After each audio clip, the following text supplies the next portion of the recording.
The stagecoach wheels stopped turning in Redemption Creek, but Clara Hayes's world was just beginning to spin apart. She was a mail-order bride, promised a new life and the hand of a strong farmer, Jedediah Mercer. But the man who met her wasn't her groom. It was the town undertaker. Jedediah was dead. The farm, they said, was gone. Clara was left with nothing but a worthless train ticket and a name, until she followed that name into the wilderness and found what was left: a smoking, burned-out cabin and a secret hidden in the ashes that would test the very limits of her soul. The dust of Montana Territory was nothing like the damp, civilized soot of Boston. It was a living thing, an abrasive, golden-red powder that coated Clara Hayes's black traveling suit, filled her lungs and stung her eyes. She stepped down from the mud-caked stagecoach onto the splintered boardwalk of Redemption Creek. The town was little more than a muddy scar between two brown hills, boasting a general store, a saloon, and a combined telegraph office and land registry. Clara clutched the handle of her single, heavy carpet bag. She was 24, and according to the rigid society she'd left behind, hopelessly on the shelf. The daughter of a failed clockmaker, she had too much education for a scullery maid, and not a single dollar of dowry for a society match. So, she had answered an advertisement in the Matrimonial Monitor. Widower seeks wife. Homely woman of good character, wanted for ranch life. Must be practical. I am a plain man, honest, with a good claim. Jedediah Mercer, Redemption Creek, Montana Territory. His letters had been brief, spelled phonetically, but they spoke of a future, of building something, of a partnership. She looked around the empty street. No one was there to meet her. The station master, a man with a tobacco-stained beard named Mr. Abernathy, heaved her trunk onto the platform. "That'll be all, ma'am." I'm looking for Mr. Jedediah Mercer," Clara said, her voice sounding thin in the vast, dry air. "He was to meet me." Mr. Abernathy stopped, pulling a rag from his pocket. He didn't look at her, focusing instead on a smudge on the telegraph window. "Mercer, you say?" "Yes." "From the High Prairie claim." "The Viridian Spring claim?" The man finally turned, his eyes full of a pity that chilled Clara far more than the wind. "Ma'am, I'm afraid you've had a hard journey for nothing." A cold spike of dread pierced her corset. "What do you mean?" "Jed Mercer's dead, ma'am." The world tilted. The boardwalk seemed to sway. "Dead? How?" "His last letter. It was only 3 weeks ago." "Influenza," Abernathy said, though he broke eye contact as he said it. Swept through some of the outlying homesteads, fast and mean. Jed, well, he was buried 2 weeks past. Clara leaned against the rough-hewn post of the station awning. Dead.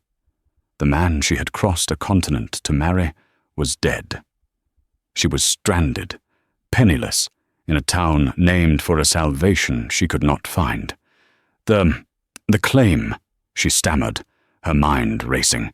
Her practicality, the very trait Jedediah had advertised for, was taking over. The farm, his property, as is intended. Abernathy shook his head, running a hand over his jaw. "Weren't much left, ma'am. After the flu, there was a fire." "A fire?" "Burned the cabin clean to the foundation. Nothing left up there but rock and ash. The bank's already put a lien on the land for his debts at the general store. You'd best book passage back to wherever you came from." "I can't," Clara whispered. She had sold her mother's last silver locket, every last button and scrap, to pay for the one-way ticket. There was no back. "Then I suggest you speak to Mr. Finch at the general store. Maybe he needs a clerk, or," he added, his voice dropping low, "the Ruby Garter Saloon is always hiring seamstresses." Clara's spine stiffened. She would sooner starve. Which way is the Mercer claim?" Abernathy looked at her as if she were mad. "Ma'am, I told you. There is nothing there. It's a 2-hour ride, and the sun will be setting in 3. It's high, cold country. You won't last the night." "Which way, Mr. Abernathy?" Sighing, he pointed south, toward a line of jagged hills that looked like broken teeth against the pale sky. "Follow the creek bed till it forks. Take the high path. But don't say I didn't warn you. There's nothing but ghosts up there." She paid a boy 5 cents, her last coin, to retrieve the mule that was part of her bridal contract, which Abernathy confirmed was still boarded at the livery. It was a sway-backed, mournful creature named Old Saul. She tied her trunk and carpet-bag to its back.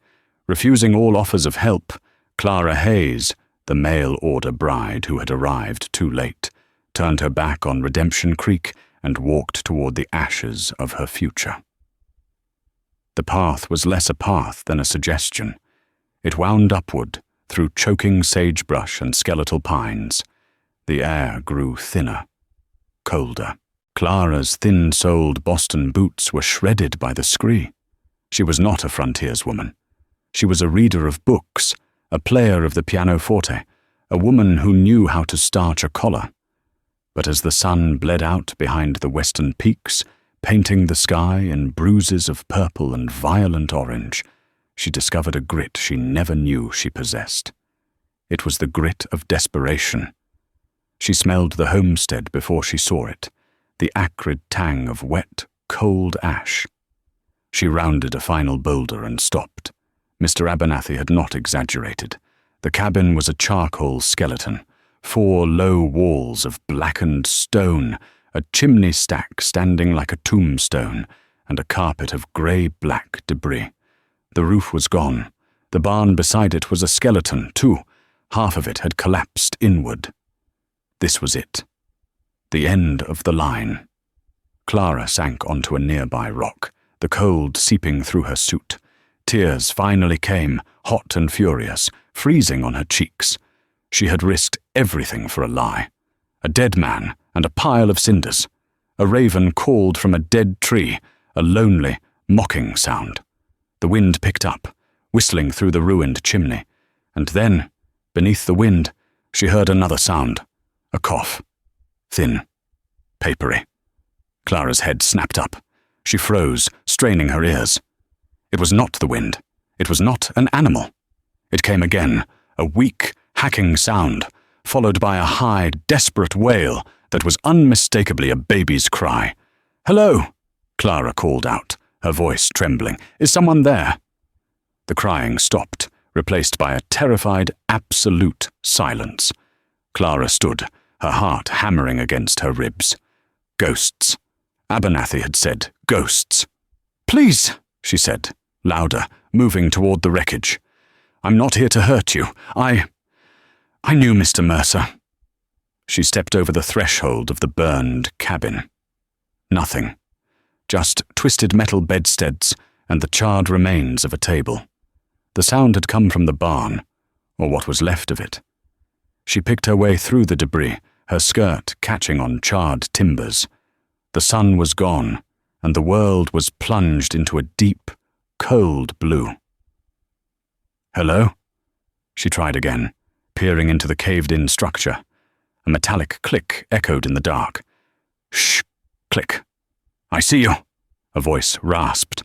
It was the voice of a boy trying to sound like a man. "Take one more step, and I'll shoot." Clara stopped. From the deepest shadows of the unburnt half of the barn, a section that had clearly been a root cellar or storm shelter under the main floor, a shape emerged. It was a boy, perhaps 16. He was skeletal, his oversized flannel shirt hanging off his bony shoulders. His face was a mask of soot and terror, and he was leveling a long, rusted rifle directly at her heart. "Who are you?" he demanded. "My name is Clara Hayes. I was supposed to marry Mr. Mercer." The boy spat. "Pa's dead, and he ain't Mr. Mercer to you. Get off our land. We don't want no strangers." "Please," Clara whispered, holding her hands up. I just heard. I heard a baby." As if on cue, the wail started again from the shadows behind the boy. A chorus of sniffles and whimpers followed it. Clara's eyes adjusted to the gloom, and she saw them. They were not ghosts. They were children. Huddled in the dirt of the cellar, pressed against a single mouldy mattress, were children. A girl, maybe 15, was clutching the crying infant to her chest, rocking it desperately. Another small girl, perhaps 8, was holding a younger, sickly-looking boy. 2 more boys, somewhere in the middle, stared at her with wide, haunted eyes, and a tiny girl, no older than 6, was hiding behind the 15-year-old skirt. 1, 2, 3, 7, plus the boy with the gun. 8 starving children. "My God," Clara breathed. Jedediah, he never mentioned children. He didn't mention you, neither," the boy with the gun snapped. His name, she would learn, was Caleb.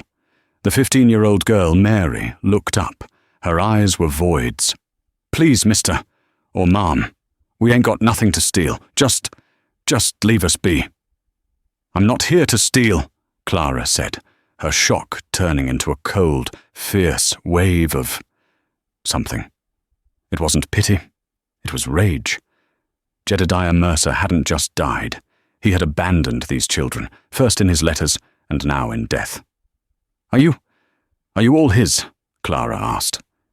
Caleb's rifle wavered. He was shaking, not just from cold, but from hunger. "What's it to you?" "I have some food," Clara said, her mind latching onto the one practical thing she could do. "In my trunk. Biscuits. Some dried apples. Not much, but—" The 8-year-old Eliza scrambled forward. "Food! You got food!" Caleb grabbed her shoulder. "Eliza, get back! She's lying! She's probably from the bank, here to throw us out." "I am not from the bank," Clara said, her voice rising. I am Clara, and it is freezing. That baby needs to be warm." She looked at the ruin of the cabin, then at the hole they were hiding us in. This was not shelter. This was a grave. "I am not leaving," Clara said, her voice dropping, finding a steel she never knew it had. "You can shoot me, or you can help me unload my mule, but we are not going to die out here tonight." Caleb stared at her. His gaunt face was a road map of conflict. He was the man of the family, and he was failing. And this woman, this stranger from the east, was his new, immediate, and most confusing problem. He slowly, agonizingly lowered the rifle. "The mule's got jerky in the left saddlebag," he whispered, his bravado crumbling. But the well's all we got left. The flour, it all burned." Clara nodded, her throat tight. "All right. Go get the jerky. I'll get my trunk. Mary, give me the baby." She walked forward, not waiting for permission, and stepped down into the dark, filthy cellar. She held out her arms. After a long, tense second, Mary, her own arms trembling from exhaustion, handed over the tiny cold bundle. Clara Hayes, the Boston spinster, held the infant, a tiny frail girl named Ruth, against her chest. She looked at the 7 other faces, illuminated by a sliver of moonlight, and understood. Jedediah hadn't just left her with nothing. He had left her with everything. The first 48 hours were a war fought on 2 fronts, starvation and despair. Clara, Caleb, and Mary moved the children from the root cellar, which was damp and smelled of rot, into the only defensible structure left, the station master's office at the abandoned Redemption Creek Depot. No, that's not right. They were at the homestead. Clara, Caleb, and Mary moved the children from the root cellar into the most stable part of the ruined barn, a small tack room that had miraculously survived the blaze, its thick stone walls deflecting the worst of the heat. It was no bigger than a pantry, but it was dry. Clara's trunk was opened. Her bridal trousseau, 2 calico work dresses, a good wool suit, starched white collars, and a book of poetry by Miss Barrett Browning was immediately repurposed. The wool suit was torn into strips to wrap the baby, Ruth. The poetry book was used as kindling for the first real fire they'd had in a week, built in a rusted bucket. Clara's supplies were meagre: a tin of soda biscuits, a bag of dried apples, a small sack of coffee, and a jar of lard. It was a feast. She made a thin, bubbling stew of lard, water, and crumbled biscuits. The children ate it with their hands, scalding their mouths, their eyes closed in silent, desperate ecstasy. Clara took stock of her new family. Caleb, 16. The sentry. He watched Clara with undisguised suspicion. He was Jedediah's son, fiercely protective, and eaten alive by guilt. Mary, 15. The mother. Also Jedediah's. She was hollowed out, moving like a ghost, mechanically tending to the baby, Ruth, who was not her sister. Samuel, 12. Jedediah's. He was the pragmatist. He didn't talk, he just did. He fixed the bucket handle, he sorted the edible potatoes from the charred ones they'd salvaged. Thomas, 10. Silent. His eyes were too big, and he hadn't spoken a word since the fire. He clung to his older sister, Eliza. Eliza, 8. The fiery one. She guarded Thomas and the younger ones with a ferocity that matched Caleb's. Hannah, at 6. Jedediah's. She was the one who latched onto Clara, a tiny, cold shadow who just wanted to be held. Daniel, 4. Sick. His cough was deep and wet. Ruth, infant. Weak. Terribly weak. Clara realized with a jolt these children were not all from the same mother. Jedediah's wife, Sarah, had died 3 years ago. He'd written that. But Ruth was an infant. Hannah and Daniel were too young. Where had the other 5 children come from? The question hung in the air, but survival came first. "Caleb," Clara said on the second morning, her voice hoarse from the smoke. "The food is gone. The potatoes are gone. What did you eat before?" "Trapped," Caleb muttered, gesturing to a line of snares he'd set. "But the fire scared everything off. Ain't caught nothing in a week.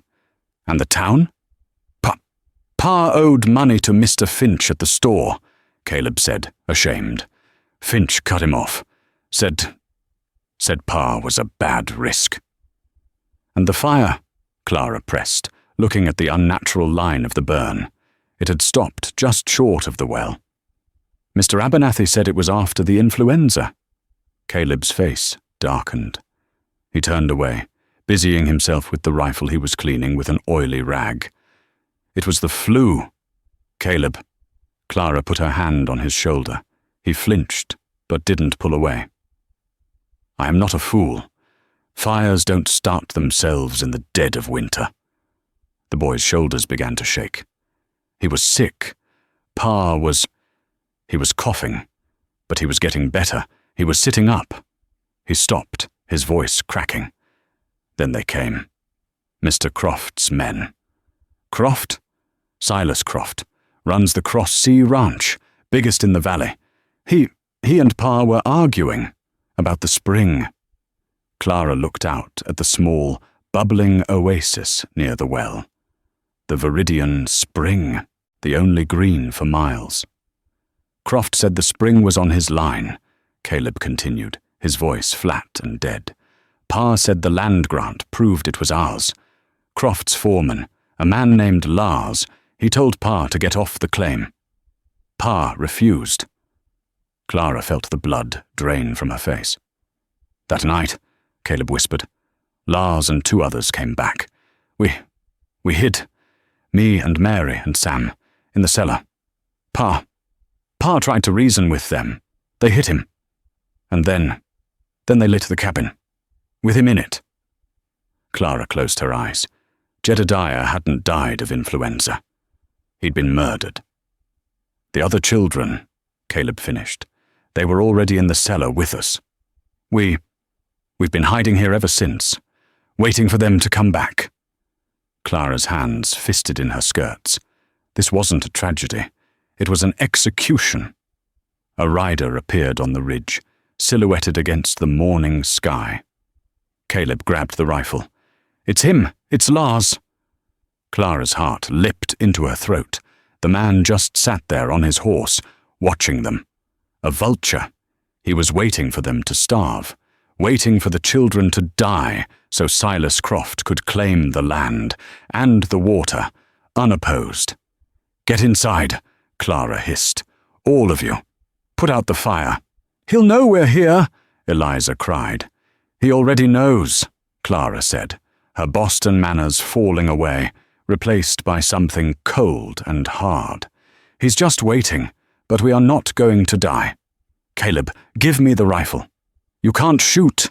"I can learn, but I'm not going to shoot him. I'm going to town. Mr. Finch may have cut off Jedediah Mercer, but he hasn't cut me off yet." "You can't," Caleb protested. "Lars will see you." "Let him," Clara said. She retrieved her now filthy black bonnet, the last vestige of her old life, and tied it firmly under her chin. "He can watch me save these children. He can go back and tell Silas Croft that the Mercer claim is no longer abandoned." She left Caleb in charge, took old Saul, and marched down the mountain, right past the watching rider, her back straight as a Colorado pine. Redemption Creek was exactly as she'd left it, bleak and indifferent. Clara marched old Saul straight to the general store, a false front building with dusty windows proclaiming Finch's Mercantile, dry goods, provisions, assayer. The bell above the door jangled. The man inside, presumably Mr. Finch, was a thin, grey man in a visor. He looked up, his expression souring when he saw her. "You're the woman from the stage," he said. It wasn't a question. "Abernathy told me you went up the hill. Thought you had better sense." "Mr. Finch," Clara said, walking directly to the counter. "I need supplies, flour, bacon, molasses, beans and milk, and laudanum, if you have it, for a child's cough." Finch crossed his arms. "Cash or credit?" "Credit," Clara said, "on the Mercer claim." The man gave a short, barking laugh. "The Mercer claim? Ma'am, that claim is worth less than the nails that held it together. Jed Mercer owed me nearly $200 when he passed. I'm not sending good money after bad. No credit. There are children on that claim, Mr. Finch. 8 of them. They are starving." Finch's expression flickered. He hadn't known. But business was business. "That's a terrible thing, Ma'am. Truly. But it's not my burden. The territory should handle orphans, not me. By the time the territory agent gets here, they'll be dead," Clara said, her voice dropping. "Please, I am his wife, his widow." It was the first time she had said the words. A lie, but a necessary one. "You ain't his widow till you can prove you was married. And even then, all you'd inherit is his debt." A deep voice came from the back of the store, from the shadows near the stove. "She's with me, Finch." A man emerged. He was tall, dressed not like a rancher, but like a drifter. He wore dark trousers, a worn duster, and a gun belt that hung low on his hips. His face was all harsh angles, covered in a week's worth of dark stubble. But his eyes were a startling, clear blue. And they were Jedediah's eyes. She recognized them from the single, faded tintype her intended had sent her. The man walked to the counter, his spurs ringing softly. He looked nothing and everything like his brother. "Who are you?" Clara breathed. "John Mercer," the man said. His voice was a low rumble. He looked her up and down, his gaze lingering not with familiarity, but with a kind of weary assessment. "You must be the mail-order bride. You're late." "And you," Clara shot back, her fear eclipsed by anger, "are his brother. Where have you been while your family starves to death?" John's jaw tightened, He turned to Finch. "Put her supplies on my tab, everything she needs. And 2 sacks of flour, not 1. Finch, who had looked at Clara with disdain, was now nodding respectfully. "Yes, Mr. Mercer. Right away, Mr. Mercer." John turned his piercing gaze back to Clara.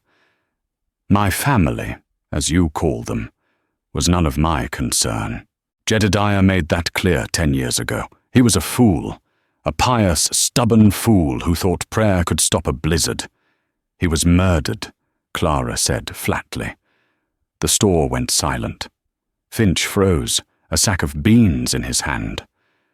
John's demeanor changed. The casual bitterness vanished, replaced by a cold, dangerous focus. "What did you say?" "His name was Lars. He works for Silas Croft. He set fire to the cabin, with Jedediah in it." John's hand, which had been resting on the counter, slowly curled into a fist. He stared at her, searching her face for the lie. He found none. "Jed had 3 children," John said, his voice dangerously quiet. "Caleb, Mary, and Sam. Who are the other 5? "Does it matter?" Clara demanded. "They are children, and they are dying. Are you going to help me, or are you going to stand there talking about old feuds?" A flicker of something, surprise, maybe respect, passed over John's face. He gave a curt nod. "Finch, load it into my wagon. I'll take her up." "I can take myself," Clara insisted. "No, ma'am," John said, tipping his hat with a mock gallantry that was more an insult than a courtesy. "You can't. Not if Croft's men are watching the road. You came here to be a mercer. Welcome to the family war." As they loaded the wagon, Clara felt a new, terrifying emotion. It wasn't just fear or anger. It was a strange, unwelcome flutter of security. This man, this John, was the opposite of his brother. Jedediah had been a farmer. John was a fighter. And as he hauled a 100-pound sack of flour onto the wagon bed with one arm, Clara realized she was going to need a fighter, far more than she had ever needed a farmer. The arrival of John Mercer and the wagon full of food was a turning point. When they pulled up to the ruined homestead, Lars was gone from the ridge. John, apparently, was a man even Croft's men were wary of. Caleb met them, rifle in hand, but his eyes widened in shock when he saw the man on the wagon seat. "Uncle." "John?" "Hello, Caleb," John said, his voice devoid of warmth. He jumped down. "You've grown. Looks like you're the man of the house now." The words were not a compliment. They were a burden. Caleb's face hardened. "We've been fine." "Fine," John scoffed, gesturing to the ruin. "This is what your father's fine got him. Get the supplies. We're rebuilding the tack room." For the next 2 weeks, a new world began to take shape from the nothingness. John was a force of nature. He was not kind, he was not gentle, but he was capable. He and a reluctant Caleb patched the holes in the tack room roof. They built crude bunks into the walls. He taught Samuel how to reset the trap lines, and this time they caught rabbits. Clara, in turn, took command of the house. She enforced a brutal regime of sanitation. She boiled every piece of filthy clothing in the big iron kettle, scrubbing them with the harsh lye soap John had brought. She cut matted hair. She washed faces and hands until they were raw. She saved Daniel's life. The laudanum eased his cough, but it was the steady supply of warm broth and the way she held him against her, wrapped in her last good shawl, that broke his fever. The domesticity was a strange contrast to the tension that crackled between the 3 adults. Caleb resented John's presence, seeing him as a judgment on his father. John looked at the children with a pained, angry confusion. He provided for them, but he held himself separate. And Clara found herself watching John. He was a man of profound contradictions. He would spend 6 hours in the freezing cold reinforcing a wall, then disappear for hours, only to return with 2 plucked prairie chickens. He never spoke of his past or his feud with Jedediah. One night, the tension finally broke. Clara was outside, scrubbing the kettle by moonlight, her hands cracked and bleeding from the lye. John was nearby, sharpening an axe. "You should have gone back to Boston," he said quietly, not looking up from the stone. "Shh, shh." "There's nothing for me in Boston," Clara replied. "There's nothing for you here. This is not your fight. These are not your children." Clara stood up, wiping her hands on her apron. "And what about you, John? This is your fight. He was your brother. They are your nephews and niece. And the others." "Jedediah made his choice," John said, the grinding of the stone growing harder. "He wanted the land, the godly life. He didn't want a brother who wasn't like him. He told me to leave and never come back. So I did." "And you were happy to let him rot?" John stood, the axe in his hand. He was an intimidating figure in the moonlight. "I sent him money. For years. I didn't know he was spending it on this." He gestured to the sprawling, hungry family. "He was always taking in strays, always trying to save souls. Who are they, Clara? Who are the other 5? Before Clara could answer, a scream tore through the night. It came from the tack room, a high, terrified shriek. They both ran, bursting through the crude door. Thomas, the silent 10-year-old, was sitting bolt upright in his bunk, his eyes wide with a terror that was not in the room. "Fire!" he shrieked. "Get them out! Ma! Pa! The fire!"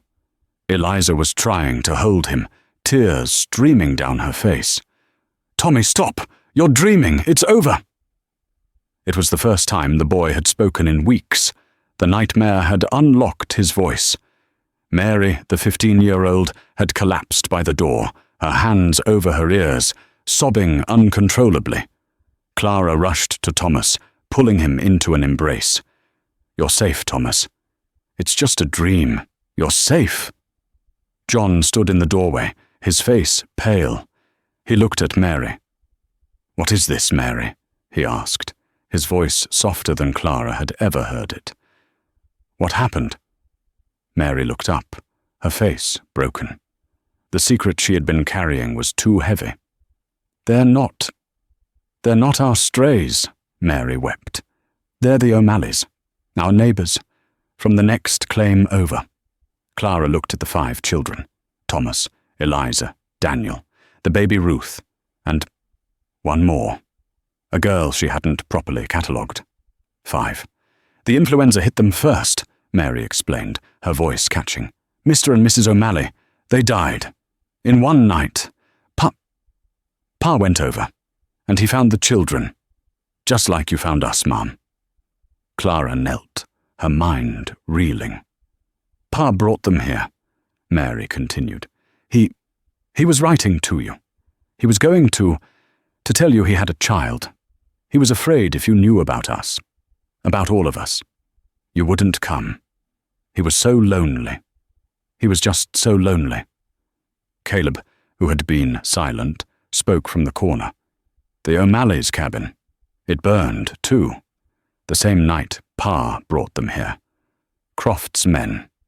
They were wiping the slate clean, getting rid of all the small holders on the creek." John leaned against the doorframe, his face ashen. His brother hadn't just been murdered. He'd been murdered while trying to save 5 orphans.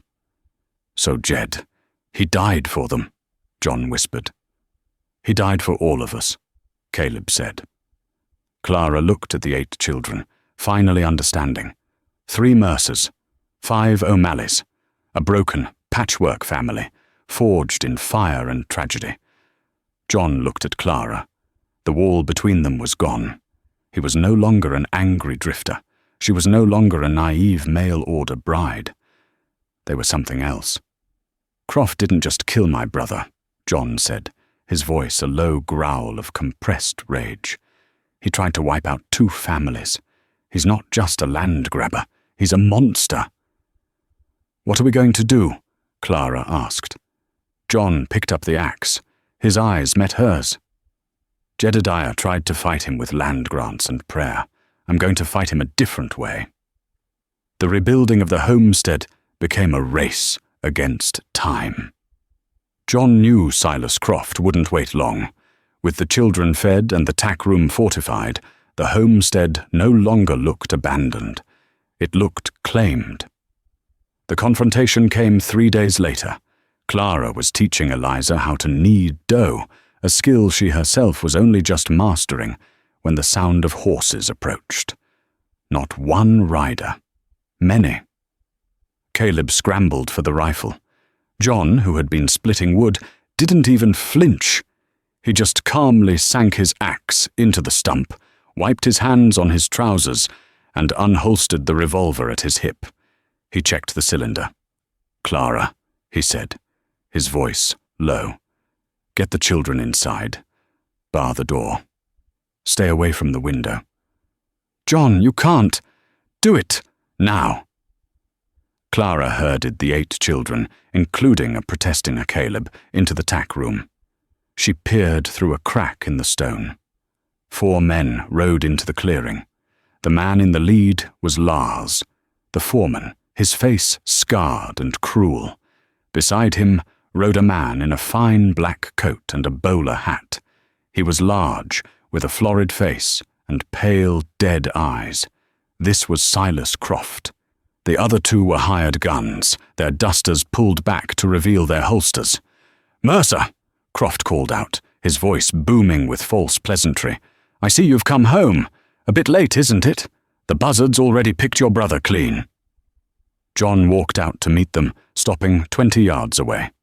He stood alone, a single man against 4. "Croft," John said, his voice flat. "This is a surprise," Croft said, patting his horse's neck. "I'd heard you were down in Wyoming, wanted for... Well, let's not speak ill of the wanted. I'm here on business. The bank in Redemption Creek, acting on my behalf, has foreclosed on this property. Jedediah Mercer owed a significant debt. A debt he couldn't pay because your men were rustling his stock," John replied. Croft laughed. "Slander, Mercer. Just prairie hardship. In any case, the land is mine. I have the papers. I'm giving you and... whatever that is." He gestured dismissively toward the tack room. 1 hour to clear out." "This land belongs to Jedediah's children," John said. "Jedediah's children are orphans. The territory will take them. The land is forfeit." "And the O'Malley children?" John asked. Croft's smile faltered. Lars shifted in his saddle. "I don't know any O'Malleys," Croft said. "The family you burned out before you came for my brother," John said. "The 5 children he took in. They're in there too. Witnesses." Croft's mask of civility dropped. "You're a fool, John, just like your brother.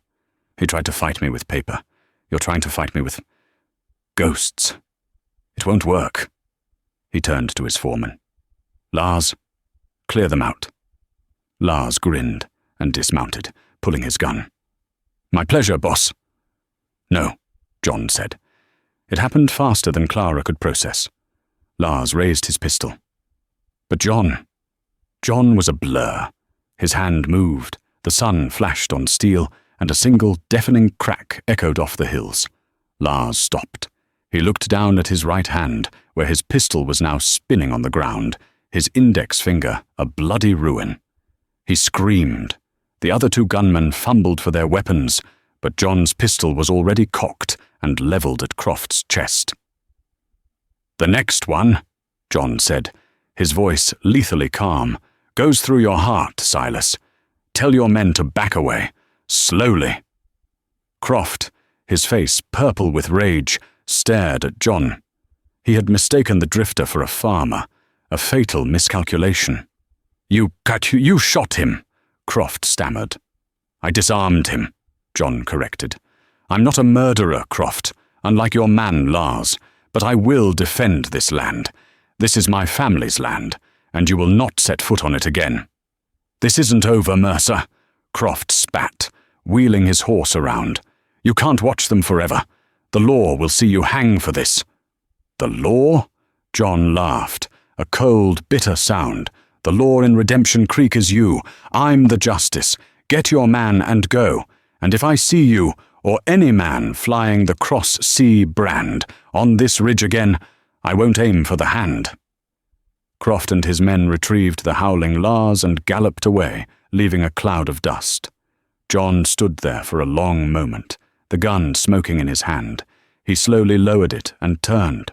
Clara unbarred the door. The children spilled out, their faces pale. Caleb was staring at his uncle with a new, profound awe. John looked at Clara. His face was grim. "That," he said, holstering his weapon, "only bought us time. He'll be back, and he won't bring papers next time." "Then what do we do?" Clara asked. "Jedediah was a fool," John said, almost to himself. "But he wasn't stupid. He was a man of paper. He kept records. Croft is a bully, but he's also a businessman. And businessmen, they have weaknesses." "What are you looking for?" Clara asked. "My brother," John said, striding toward the burned-out shell of the cabin, "was building a case." They tore the cabin apart, or what was left of it. "He had a box," Caleb said suddenly, digging through the debris. "A metal lockbox. Pa always kept it under his cot. He wrote in a book every night." They found it, buried under the charred remnants of the cot's metal frame, warped by the heat, but intact. The lock was melted shut. John took the axe, and with one precise blow, split the lid. Inside, the contents were scorched and water-damaged, but readable. There was a Bible, its edges blackened. There was the tintype of his first wife, Sarah, and there was a thick, leather-bound ledger. Clara opened it. The first half was mundane. Lists of seed, cost of lumber, calving dates. The second half was different. Jedediah, in his precise, cramped script, had been documenting Silas Croft's crimes for 3 years. It wasn't just rustling. It was a systematic campaign. He had dates of when Croft's men had dammed a public creek. He had brand-altering charts showing how the Cross Sea was burned over smaller brands. He had sworn notarized testimony from 2 other homesteaders who had been driven out. And then the last entry. October 14th. S. Croft visited, demanded I sell, offered 10 cents on the dollar, said the Viridian Spring belonged to him. I showed him the territorial grant of 71. The grant explicitly deeds the spring to my claim. He said the paper won't stop a bullet. I fear for my family. Took in O'Malley children. God help us. The grant, John breathed. The original land grant. It's not in here, Clara said, shuffling the papers. No, John said, a slow, grim smile spreading across his face. Of course not. Jed was paranoid. He wouldn't keep it here. Then where? Finch, John said. At the bank. He's the land registrar. Jed would have filed it with him. Croft thinks he bought the land, but he only bought the debt. He can't foreclose on a property title that includes the spring, because Jed never mortgaged the water. He only mortgaged the land. I don't understand, Clara said. It's a technicality, John said, his eyes gleaming. A Boston-level technicality. Jedediah split the title. The spring is a separate entity from the acreage. Croft can have the land, but the water belongs to Jedediah's heirs, and his land is worthless without it. So we have him, Caleb said. Not quite, John said. Croft is a man who's willing to murder. A piece of paper won't stop him, not when he's this close. We have to break him, not just inconvenience him. He tapped the ledger. This is the bullet. That grant is the trigger. What are you going to do? Clara asked. You're going to take the children to town, John said. You're going to stay with Finch. Show him that ledger. Tell him to wire the U.S. Marshal in Helena. And you? I'm going to stay here, John said. Croft is coming back. He has to. He can't leave witnesses. He thinks he's hunting a farmer and a bunch of children. He's going to find me. Clara grabbed his arm. This was the first time she had willingly touched him. That's suicide. He'll bring all his men. He'll only bring Lars and the 2 he had yesterday, John said calmly. He can't let his whole ranch know he's a murderer. He thinks I'm one man. You are one man. No, John said. He turned and looked at Caleb. I'm not. Caleb stood taller. I can shoot. I've been hunting rabbits. You're not shooting at men, John said firmly. You're going to do exactly what I say. You're going to be the distraction. The plan was simple and terrible. Clara refused to leave. They are my children now, she told John, her chin set. I am not leaving you. We stay or we go. Together. John looked at her for a long, agonizing moment. He saw the same steel he'd seen in the general store. He nodded. All right. Get the children back in the cellar. Keep them quiet, no matter what. He gave Caleb a set of instructions. Then he and John disappeared into the rocks above the homestead. They didn't have to wait long. Just before dusk, Croft, Lars, and the 2 gunmen returned. They rode in slowly, rifles out. Mercer! Croft yelled. I'm done talking. The homestead was silent. He ran, boss, one of the men said. He didn't run, Lars growled, his hand heavily bandaged. He's here. Spread out. Burn the rest of it. Find the woman and the kids. Lars, Croft shouted. Just find Mercer. Even Croft was wary of killing children. Lars grinned and lit a torch, tossing it onto the patched roof of the tack room. They're in there. Smoke 'em out. The roof caught. Thick, oily smoke began to pour into the small room. From the rocks above, John cursed. He had misjudged. He thought Croft had a line. He didn't. Now, Caleb, John yelled. From the other side of the canyon, a shot rang out. It pinged off the rock near Croft's head. He's up there, one of the gunmen yelled, pointing toward Caleb's hiding spot. Go get him, Croft roared. The 2 gunmen galloped off toward Caleb. Lars, his eyes fixed on the burning tack room, advanced. John, Clara whispered from the cellar entrance, which was hidden under a pile of rubble. The smoke was filling the small space. Daniel was coughing. John, we're trapped, Lars heard her. He turned, a look of triumph on his face. He walked toward the cellar. Well, look what we found, the rats in their nest. He raised his rifle. A shot echoed, but it didn't come from John. Lars stopped. He looked down. A small, black-handled knife was protruding from his chest. He turned. Standing on the foundation of the burned cabin, her face a mask of soot and fury, was Clara. She had thrown her kitchen knife, the one thing she'd salvaged, with all her strength, Lars gurgled, falling to his knees. At the same time, 2 more shots rang out from the ridge. John had dealt with the 2 gunmen who had ridden after Caleb. Silas Croft was left alone, staring at his dying foreman, then at Clara, then up at John, who was now walking down the hill, his rifle aimed at Croft's heart.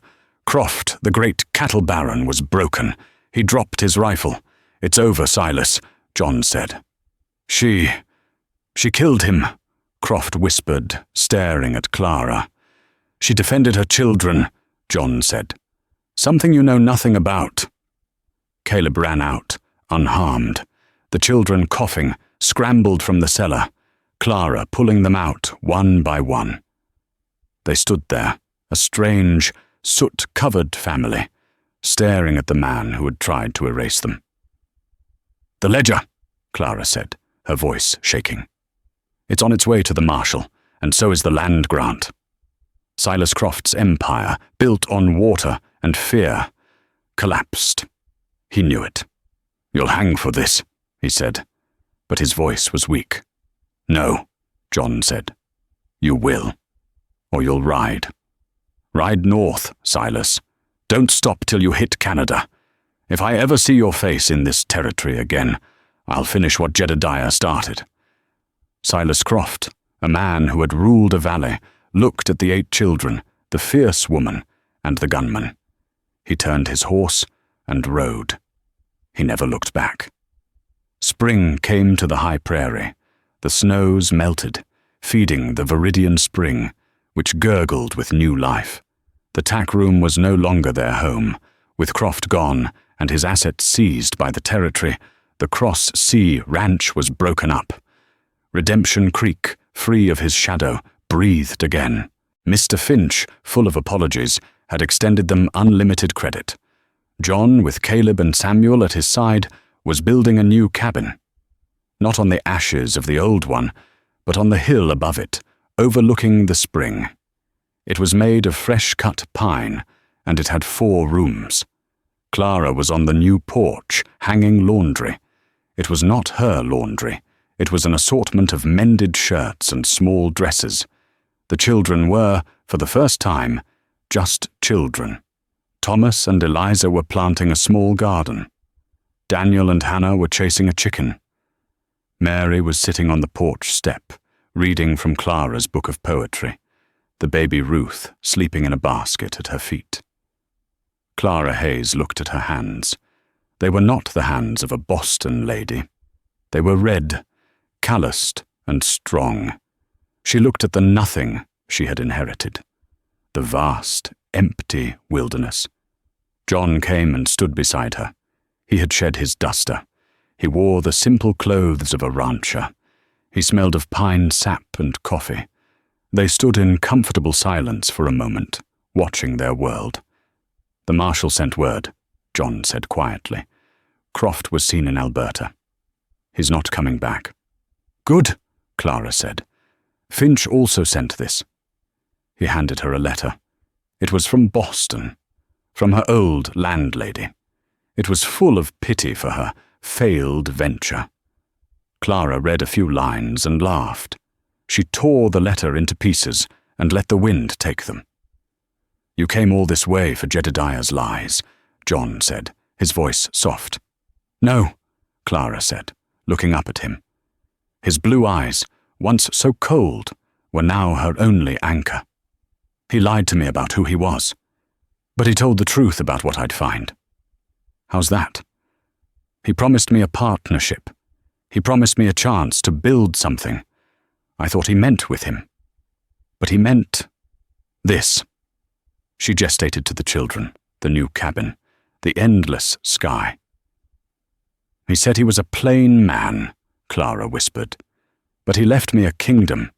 He left me 8 hearts and the best spring in Montana. He left me." She stopped. John finished the thought for her. "He left you me." He took her rough hand in his. It was not a passionate, romantic gesture. It was a partnership. It was a promise. "You rebuilt their world, Clara," he said. Clara shook her head, leaning against the solid pine of her new home. "No, John. We did. We rebuilt our world. From the ashes, we built everything." Clara Hayes arrived, looking for a husband, but found a battlefield. She was promised a home and inherited an inferno. But in the West, resilience was the only currency that mattered. She didn't just survive. She became a fortress. She turned 8 starving orphans into a family, and a bitter gunman into a guardian. They rebuilt their world not from nothing, but from the only things that truly last: grit, water, and the courage to call a strange place home. If this story of true frontier spirit and unbreakable will moved you, please show your support. Hit that like button, share this video with someone who needs a story of hope, and subscribe for more incredible tales of survival and resilience. Let us know in the comments, what part of Clara's story impressed you the most?